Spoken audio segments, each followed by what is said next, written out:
மீண்டும் உலகத்தை ஒடுக்கும் எபோலா. அச்சத்தில் இலங்கை மக்கள். புதிய வகை தொற்றுக்கு நடந்து கிடையாது. 100க்கு மேற்பட்டோர் பலி.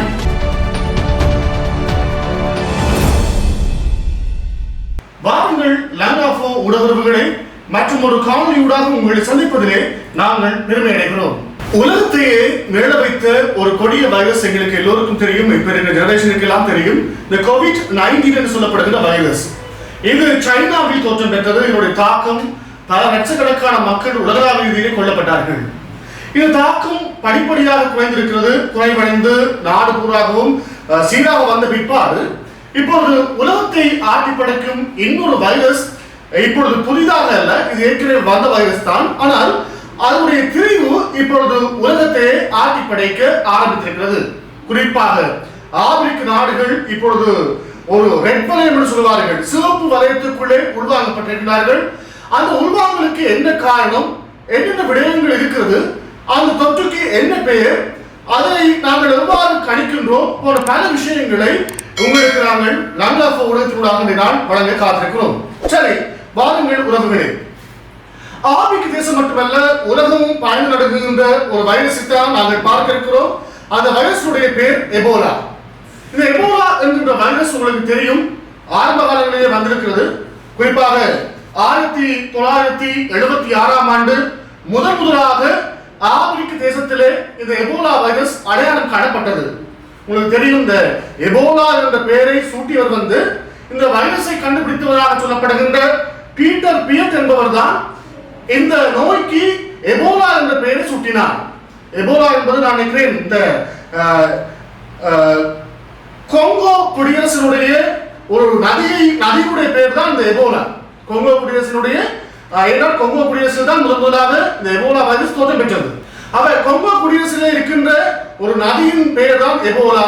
எனவே அந்த எபோலாவினுடைய பெயரைத்தான் பீட்டர் பியட் அவர்கள் இந்த தொற்றுக்கு வைத்தார். அது பின்னர் இந்த தொற்று எபோலா வைரஸ் என அழைக்கப்பட்டது. இதனுடைய விரிவாக்கம் அதுதான். ஒரு ஆற்றினுடைய பெயர் தான் வைரஸுக்கு வைக்கப்பட்டது. அந்த வைரஸினுடைய பெயர் தான் எபோலா வைரஸ். இரண்டாவது விடயத்தை உங்களுக்கு தெளிவுபடுத்த காட்டியிருக்கிறோம். இந்த எபோலா வைரஸ் தொற்று எப்படி உருவாகியது நாங்கள் பார்ப்போம். இந்த ஆய்வாளர்களும் விஞ்ஞானிகளுடைய கருத்தின் அடிப்படையிலே, வைத்திய நிபுணர்களுடைய கருத்தின் அடிப்படையிலே இந்த எபோலா வைரஸ் தொற்று குரங்கிலிருந்தும் அத்தோடு வௌவால்களிலிருந்தும் உருவாக்கப்பட்டதாக சொல்லப்படுகிறது. இந்த குரங்கினுடைய இரத்தங்கள், வௌவாலுடைய இரத்தங்கள், அதே போல அந்த விலங்கிலே காணப்படுகின்ற, உடலில் காணப்படுகின்ற சில விடயங்களை அடிப்படையாக கொண்டுதான் இந்த தொற்று பரவல் முதலாக உருவாக்கப்பட்டது கொங்கோவிலே. அதுக்கு பின்னர் உகண்டா உட்பட பல நாடுகளுக்கு இந்த வைரஸ் ஆரம்பத்திலே பரவியது.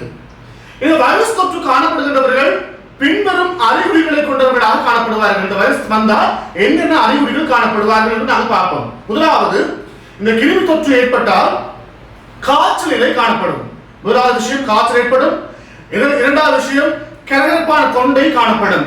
கரைப்பதற்கு சிரமமாக இருக்கின்ற கரகரப்பான தொண்டை நிலை காணப்படும். மூன்றாவது, தசை வலி, உடல் பூராகவும் தசைகள் வலிக்கின்ற ஒரு நிலைமையை நாங்கள் பார்க்கக்கூடியதாக இருக்கும். நான்காவது, தலைவலி, தலைநோவு என்ற நிலையும் காணப்படும். அதே போல வாந்தி மற்றும் வயிற்றுப்போக்கு ஏற்படும். உங்களுக்கு தெரியும், வாந்தி வந்தாலே எங்களுடைய உடலை தாங்க முடியாது. அது மாத்திரமல்ல, வயிற்றோட்டம் போனால் அதை விட தாங்க முடியாது.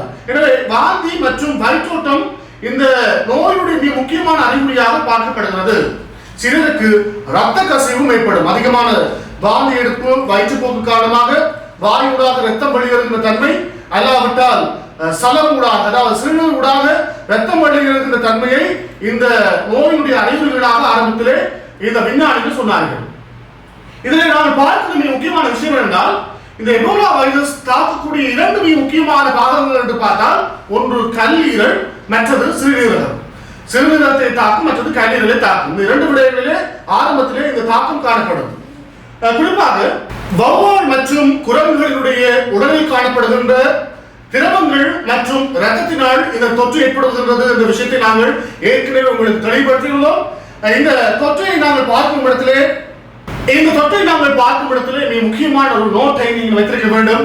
இந்த தொற்று ஏற்பட்டவர்கள் குறிப்பாக சுகமாகினாலும், தொற்று ஏற்பட்டு சுகமடைந்தாலும், சுகமடைந்த பின்னர் 2 மாதங்களுக்குள்ளே ஒரு பெண்ணோடு உடல் உறவில் ஈடுபட்டால் அந்த தொற்று அந்த பெண்ணுக்கும் அந்த அந்த அந்த ஜின்னூடாக வெளியேறுகின்ற குழந்தைக்கும் மிகப்பெரிய பாதிப்பை ஏற்படுத்தும் என்று அவர்களுக்கும் எபோலா வைரஸ் தொற்றும் என்ற விடயத்தை விஞ்ஞானிகள் கண்டுபிடித்திருக்கிறார்கள்.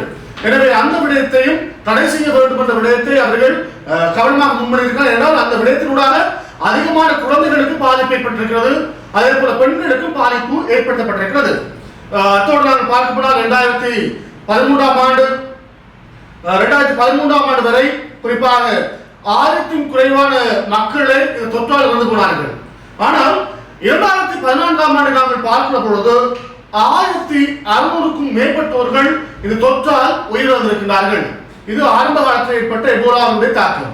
சரி, இப்பொழுது நாங்கள் பார்க்கிறோம் 2026 இந்த வைரஸை ஐக்கிய நாடுகள் சபையினுடைய உலக சுகாதார திணைக்களம் WHO என்ன சொல்றார்கள் என்றால், இப்பொழுது ஆப்பிரிக்க நாட்டை ஒரு சிறப்பு வலயமாக அறிவித்திருக்கிறார்கள். ஏனென்றால் அவசர கால நிலையையும் அங்கு பிரகடனப்படுத்தியிருக்கிறார்கள், வைத்திய அவசரகால பிரகடனத்தையும் அங்கு வைத்திருக்கிறார்கள். ஏன் அப்படி என்றால், இப்பொழுது வந்திருக்கின்ற எபோலா வைரஸ் குறிப்பாக திரிவுபட்ட ஒரு வைரஸாக காணப்படுகிறது.